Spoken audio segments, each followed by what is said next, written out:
Hi guys, welcome to my channel. Today we are going to discuss about Rimuru's Elegant Escape. This video contains spoilers, so let's get continue.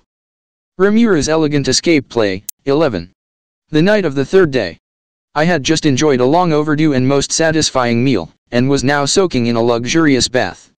Marcia has used the magic cards I had given her and combined them to create a simple bathtub. She had also prepared the water and adjusted the heat. This really is so useful. The right combination and your imagination are all you need to perform complicated magic. Hey, where did you get those magic cards? Aina asked as Marcia sighed in awe. It wasn't surprising that she would wonder about this. It was such a convenient magical tool and you would not be able to find them anywhere, no matter how hard you looked. It had the kind of overpowered features that didn't even exist in ancient artifacts. About that. It was something that Master William received from an old friend. He let me use it as an experiment to test its abilities. He said it would be perfect for helping Satoru. I see. But, you learned to use them in just one day. Are they really so easy to use in spite of being so highly effective? Exactly. There is no way that such complicated magic could be controlled by such cards. If I had to guess, there must be a degree of the procedure built in already, and the anagram works to activate the magic? But then again, that would be complicated as well. Not only Aina, but the other students were also very interested now. And as was expected for elite students, they had a vague idea of how the cards worked. It was both correct and yet incorrect. The part of achieving different effects through the rearranging of meaning was correct, but merely having the procedure built in was not enough to be able to activate magic. Instead of doing that, the words, which were the power itself, were integrated, ensuring that the procedures would not interfere with each other. To put it simply, the words would rearrange themselves according to the user's imagination, automatically creating the magic. That was why it was necessary to select the card with the right meaning. To be blunt, it was not possible with the current magic technology. From my perspective, Marcia was a complete amateur, and so seeing how much use she could get out of it helped me understand the level within my troops that I could place it in. Of course, it was all a state secret. Well, I was keeping it hidden from everyone, so it was just my secret. If word of this item got out, people would say, "We want it for our army." I could see it coming from a mile away. I didn't want people to have such high hopes when it wasn't even finished. Besides, it would be troublesome if my carelessness allowed it to be discovered. Also, if the decision was all left to me, then it would look like I am favoring some, so I would need a good reason for it. I thought that I would just randomly pass it on to someone to experiment, but Marcia was not my subordinate and was the perfect specimen. And in regards to keeping information secret, this island was the optimal test site. The only thing left was to prevent the students from talking, but I could think of that later. I wasn't that serious about hiding it, and at worst, I would just need to hurry up and finish it. Then there would be no need to keep it a secret. Currently, it was a magic item with no plans to be revealed to the world. But it was interesting seeing the reactions of the students. Perhaps I should just distribute them around the academy and have it established as a new form of magic. If I did that, the statuses of magic users would skyrocket, and so it will be necessary to have certain restrictions. I thought of all of this as I soaked in the bath and listened to them talk. Birut, did you really receive it today and also understand how it works? Marcia chuckled at Aina's question. And said, to be honest, there was a memo inside of the instruction manual. There were some examples for adjusting heat of hardening earth and gathering water. They were very detailed explanations. Marcia said as she scratched her cheek. I was quite surprised because it was the magic we needed in our situation. She said and then laughed. Wait. So then Master William just told you about it quietly then? That's true. It would probably take days of research to discover the combinations. Still, to think that he was helping you from the shadows like that. Master William is quite dashing, isn't he? Huh? But he's so old. The students said. I felt like their conversation was going a little off course. And surely William wasn't that old? It was me who had prepared the memo. Of course, I had William write it, so it would like it was he who had secretly helped the students. And of course, I was glad that they took the bait just as I had planned, but I wished that they were a little more grateful to William. As for the memo, it goes without saying that I had it written because I wanted to take a bath. It seemed unnatural for such instructions to be in the manual, so I had to think a little. It all had to be natural. And so the memo was a good way of allowing Marcia to use the magic with ease. And my efforts were well worth it, because I was able to take a bath after 3 days. I did not want to bathe with the girls originally, but regardless of who I bathed with, I could not have my body seen, and so being able to cover myself with a towel was at least an advantage here. Still, if we had magic like this from the beginning, it makes our desperate attempt to get water on the first day look rather stupid. Marcia said with a laugh. Whether it was making it rain and gathering it or creating ice and then melting it, preparing water with magic alone was quite difficult. Of course, it was an inconvenience that nobles, who had magic tools for that very purpose, were unaware of. Well, we were now able to collect water without such troubles. And so we were able to bathe like this. As this was training, there were some girls who had brought soap for everyday use. I borrowed some to wash my hair and felt very refreshed. That was really a matter of feeling. My body was now made like any other human, which meant sweat. Of course, if I could no longer stand it, I could just turn those features off. But right now, I wanted to enjoy this life, and so I left them all on. And because of it, I felt very good now. Living like this once in a while was not bad at all. And so, with Marcia and the others' voices in the background, I continued to enjoy this long overdue bath. I was able to get out of the bathtub without my identity being exposed. But then again, I had declared to all that I was male, but it seemed like no one believed me. People were never cautious of me and just entered my tent like it was nothing. Was that all right? I wondered. But it was a little late for that. There was a line of girls outside of the tent who had apparently heard rumors. The tent was quite large, but could only house about 10 people at once. We had borrowed one of the large tents just for this. And because of this, it looked like it would be a long time until all of the girls were finished. And one other thing. Being able to see the frustrated expression of Julius and the others was a very pleasant surprise. This bath was made by Marcia, so no one could try and cut the line. I would not allow such a thing. It was prepared because I wanted to take a bath, so why should I allow anyone to go first? That's ridiculous. I am sure of it. But this was a good day. A dinner that was much more delicious than what those damned, snooty children of nobility were eating. And also the best possible bath under these circumstances. I was able to fulfill these two strong desires of mine. I was so full of satisfaction as I headed back to my tent. Just then, my magic detection felt a strong wave of magic. It was detecting the presence of a monster that was coming towards this base, while brimming with tense emotion. Was this emotion appetite? I hadn't noticed it actually. And so what? No, I see. I remember feeling strangely irritated yesterday over being hungry. It must have been because of those herbs. It had nothing to do with my own lack of patience. That must be it. There was no way that an adult like me could be so impatient. Yes, I thought it was very strange. Wait, there are more pressing matters right now. Have the instructors noticed it? Then that's fine. I was relieved to see that they weren't the useless types who would fail to be cautious. Now then, if Julius and the other were mixing monster-luring herbs into the food, what was their aim? If anything, they were eating it, which meant they would be in the biggest danger. Could it be that Julius is being tricked into doing it? The poison tiger which prowled the southern poison jungle was great indeed. It was not something that could be reasoned with, so you had no choice but to kill it. But still, getting rid of Julius, huh? While I wasn't sure if the intention was to kill, I did not like the method at all. Considering that it was mixed into the food, there must be a traitor. This was clearly planned out, likely even before my own survival plan. In other words, I had been used. That was terribly unamusing to me. Seal already had her eye on a suspect, and she was probably 99% certain of it. But could these culprits kill the poison tiger? It might be best to prepare just in case. According to my own plans, none of the students were to be exposed to danger. I would not allow this interference to cause any deaths. Do you think that all of the students will make it out safely? I thought as much. Well then, I must give them a little helping hand. I walked away from my tent while drying my hair.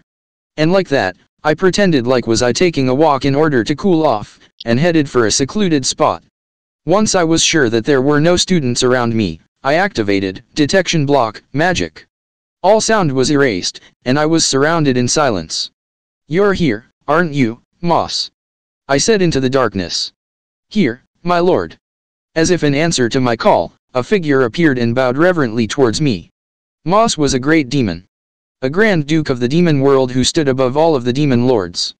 And, while he was the lieutenant of Devil Lord Testarossa, at some point he had become Diablo's errand runner. Are you sure about this, great demon? I did wonder sometimes, but he had very useful abilities. It was Testarossa's fault, anyway. She allowed Diablo to use her subordinates as he pleased. But then again, I was also using Moss when it was convenient for me, so I couldn't say too much. Even now, he had immediately appeared after I called him, and paid homage to me. But really, this guy was useful. He was stronger than even the former Demon King, so even if he was a clone, he was still stronger than the monsters on this island. I have a task for you. That brings me the utmost pleasure. Whenever I ask him to do something, he always accepted it very happily. Maybe I should buy him dinner sometime. I think a barbecue would be good. No, I'll think about that later. Then let me ask you this, can you protect everyone from the monster that is coming towards us? That will be the easiest thing. My lord. Good. Then do it. It would be best if there are no deaths. However, I would like for you to hide your presence as much as possible. Haha, I understand. I shall protect them from the shadows then. Moss bowed once again and then vanished from my sight. Now I could relax a little. I returned to the others as if nothing had happened. Oh, I forgot to invite him for a meal to show my gratitude. I could ask Diablo to send him a message, but that seemed like too much trouble, so I should just tell him the next time we meet. You should always thank people in person. And so I decided to show Moss my appreciation for this occasion. Now, how will this play out? I was sure that the worst possible scenario had now been avoided, so I might as well just lay back and watch. Who was the culprit that had tricked Julius? And what was their aim? And how capable were the instructors going to be in dealing with this danger? How strong were the students that Julius was leading? Within this dangerous situation, everything would be revealed. I would use it all to my advantage. That's what I thought, as I smiled. And then, the first thing that echoed was the ferocious roar of the monster. It was the signal of the very long night ahead of us. 3 days after Rimuru's escape, Diablo and Sui were still residing in the Ingratia Kingdom. They had concentrated on gathering information in the relevant locations on the second day, and they now had a good grasp on what was happening. In just one day, they had talked to the prominent leaders of nearly every country. It was incredibly fast and would have been unthinkable under normal circumstances. Much of it was due to Sui's spying efforts, but Diablo's unresting energy meant that they were able to avoid a lot of the trivial processes.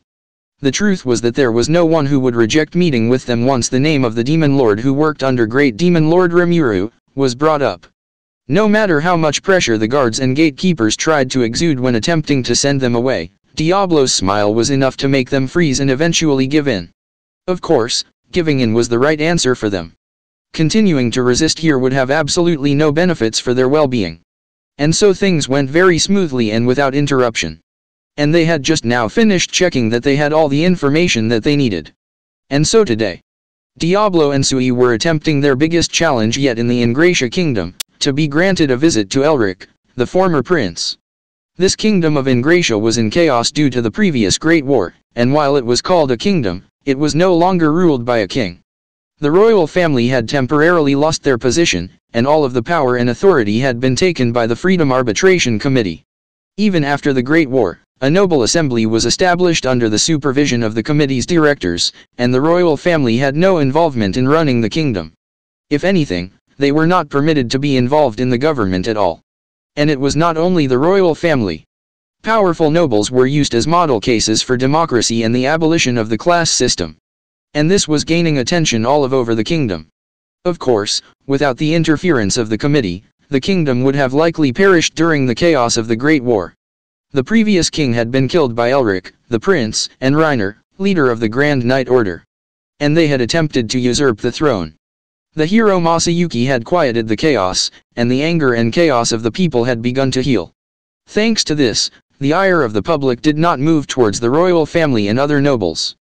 But ultimately, Prince Elric was disinherited and he lost his right of ascension before being confined. The nobles who had aided Prince Elric were also dealt with, which meant a vast purging of many powerful nobles. Because of all of this, the Kingdom of Ingratia had no choice but to continue and accept the intervention of the Freedom Arbitration Committee. As 10 years had passed, there were even some among the nobles who accepted the current situation. However, this reality where they could not make decisions without depending on a foreign country, was not something that the public could accept. Therefore, it soon became an earnest wish by many, that the royal family be restored, and independence regained for the Kingdom of Ingratia. Elric could be seen as the culprit who had created this situation, and so it was not easy for even someone like Diablo to be able to meet him. Normally, it would have been difficult to even find out where he was being held, never mind actually meeting him. And yet in just one day, and through official means and without relying on violence, Diablo had been granted a meeting. This was an impressive feat in negotiating that astonished even Sui. A pleasure to meet you. I am Elric. Hello, Elric. I am called Diablo. I am Sui. It's nice to meet you. There was a simple greeting. It was only these three in the room. The room was perfectly protected from eavesdropping, on top of Diablo's own magic barrier.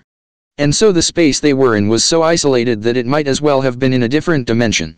It was only after this high level of secrecy was secured that Diablo spoke of the main subject. Now, the reason I came to meet you today, is because I wanted to ask you about your younger brother.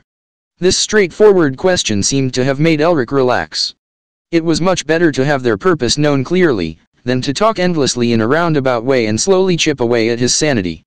They had been able to predict that being locked up for 10 years had dulled his ability to understand what the other person wanted. Furthermore, it had probably been a long while since he had a conversation with a stranger. It seemed that Elric believed that Masayuki had saved him, and ever since then, he had lived without holding on to any strange ambitions. And while he was not able to walk freely outside, he was allowed to go as far as the gardens in this mansion owned by his family, as long as he was accompanied by a guard. This lifestyle seemed to have caused a dislike for high-class manners and intricate negotiation rituals. From all of this, it was clear that Elric had lived the past 10 years without much interaction with others. Julius is brilliant. He accepts the hopes and expectations of the other nobles and is trying his best to meet them. As his older brother, I believe that he will make a fine king. Elric said without hesitation. Diablo clicked his tongue. He looked at Elric carefully and decided that there was no lie in his words. And he was right. Diablo's ability to observe never failed him. After that, Diablo asked a few questions with a light-hearted air, as if he were asking about something mundane. What happened to the royal family's fortune? They have been frozen. There is also a royal inheritance that has been passed down for generations, but that is being managed by the committee, and I do not have free access to it. Besides, that money cannot be used. Why? The best thing about the Kingdom of Ingratia was that it was safe. But that is a thing of the past. If we wish for future developments, we must invest in personnel training. Yes, just like a certain person once said. Oh? What person? The great demon lord, Rimuru. I see. Indeed. Lord Rimuru did come to see the Kingdom of Ingratia once. Yes. There was such a time when I had so much work to do. Diablo usually stuck very close to Rimuru, but when the Great War was over, all of the leaders had flocked to him. The anger towards Rimuru for his deceit had been directed towards Diablo and not Rimuru. Even Diablo could not go against the many complaints of the leaders, and so he had no choice but to run about and deal with the aftermath. Yes. It was during that time. I was being held responsible for what happened, but the hero Masayuki came out with me, and I was saved. It was then that I was so lucky to have met him. Once I saw him with my own eyes. He chuckled as if the memory was amusing to him. I would never again think of going against him. He said while looking Diablo straight in the eyes. After that, Elric related what their conversation had been about. What Elric said was this. The Kingdom of Ingratia had been built in the plains where there were fewer monsters, as it was far away from the Great Jura Forest. These favorable conditions allowed it to become a center for politics and culture, where the leaders of all the other countries came to meet. However, now that Great Demon Lord Rimuru had unveiled a plan of coexistence and mutual prosperity, the level of danger in the Great Jura Forest had dropped dramatically.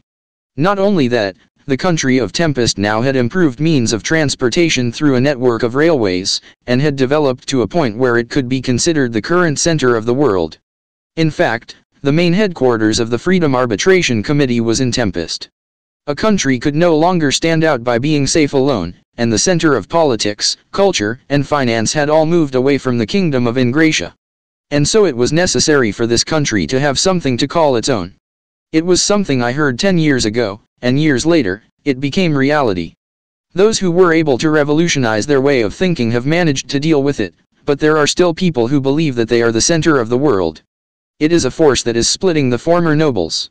Those who had once sat in the center of so much splendor would find it difficult to relinquish their seats. He suggested that civil war might have erupted if the committee was not monitoring them. Julius is like a shrine for the conservative noble forces. He accepts their grievances and uses them to his own gain. Furthermore, he contains the revolutionaries who attempt to use force to bring about democracy. He adjusts things so that change comes slowly. Even as his older brother, I am nothing but amazed at his handiwork. Even his arrogant behavior is probably calculated. A king is not permitted to ever bow his own head. Those who want to restore the royal family would never allow it. Eric said, bringing his story to an end. Diablo nodded and pondered on this. This meant that this Julius prince was acting like a noble while understanding everything. That was why he was unable to be stopped, even if was a student now. Well then, would the money from the royal family that he is allowed to freely use really be enough to maintain that lifestyle? Are you sure he is not receiving monetary support from somewhere? Diablo asked. No. He is very proud, so I doubt he would accept such a thing. Elric said flatly. Diablo nodded with satisfaction upon hearing this. That's useful to know. I am thankful for all the information you provided. Well, then. We should be leaving. Diablo and Sui offered words of gratitude and got up from their seats. Did my brother do something? Elric asked in a voice that seemed somewhat distressed. Diablo smiled and answered as if to put his worries to rest. No, not at all. There is no need for you to worry. Besides, and this is just an example, if a student really did do something, then it would be the parents, teachers, and the state who should be responsible. That is what Lord Rimuru would say. But classes such as nobles and commoners have no meaning there. No, they are not allowed to have meaning. What your younger brother is doing is wrong, but it is the teachers who are allowing it, and it is the establishment that is the school that should take the blame. And as long as the school is under Lord Rimuru's sponsorship, then we must think of all the students as being under his protection. The actions of your younger brother require punishment, but the student Julius will not be convicted of any crimes. I can assure you of that. I see, that is good. Unlike me, he does not think of Lord Rimuru in a kind way. He idolizes the hero Masayuki. And so Elric explained that he was worried that his brother would do something rude towards Lord Rimuru, who he owed a great debt to. After that, he saw Diablo and Sui leave. Bowing his head for one final time, he said, "Please help my brother." After leaving the mansion where Elric was being held, Diablo and Sui headed for the airport. This meeting was the last part of their information gathering, and so they had no intention of staying any longer. And since they did not want to draw attention, they decided to travel by sky instead of a magic circle. As said before, space transfer was out of the question. The two wasted no time on the way to the airport, as they traded their opinions on what they had heard. As I thought, someone has definitely made contact with him. However, it is most likely that Julius is not their co-conspirator. That seems to be the case. Julius is seen as a shrine of sorts to the nobles. He must be avoiding any monetary aid so he does not appear weak. He must have a stronger spine than I thought. Interesting. Very interesting. Yes. Sui agreed with the conclusion that Diablo had come to. In fact, the previous day's investigation had allowed him to understand the situation regarding the fortune of all of the nobles. This included money that was not written in the books, and he would know if there was some abnormal circulation of money happening. It was clear that Elric was speaking the truth. There was no one in the world who could help Julius with money while keeping all traces of it out of their eyes. Then there was only one answer left. Julius was fighting alone, without help from anyone. And like Elric had said, no, Julius was even cleverer than what he had suggested. He had started up an enterprise aside from his studies without any of the nobles surrounding him realizing it. It hired people from other worlds at a high rate. And it was conducting all kinds of research in order to become a body that would give birth to new cultural activities. It was nothing short of a gamble, but it appeared that Julius had won. Not only had he increased his hidden fortune, but he had also made enough money to go against the enemy forces that tried to surround him and the other nobles. Though, this was partly due to the cooperation of the members of the hero, Masayuki's party, who would sometimes visit. After all, the people from other worlds that were hired were people that Masayuki had brought. It was after doing much research on all of these facts, that Diablo and Sui had visited Elric.